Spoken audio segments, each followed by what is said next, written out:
Çox adam soruşur.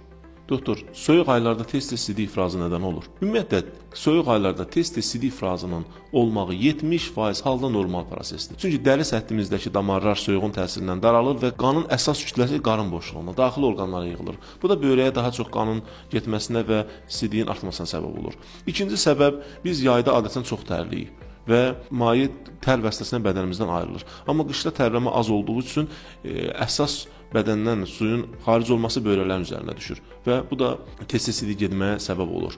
Üçüncü səbəb də var, soyuq aylarda sidik hissəsinin tonusunun azalması, bu da tez-tez sidik ifrazı hissiyatını yaradır.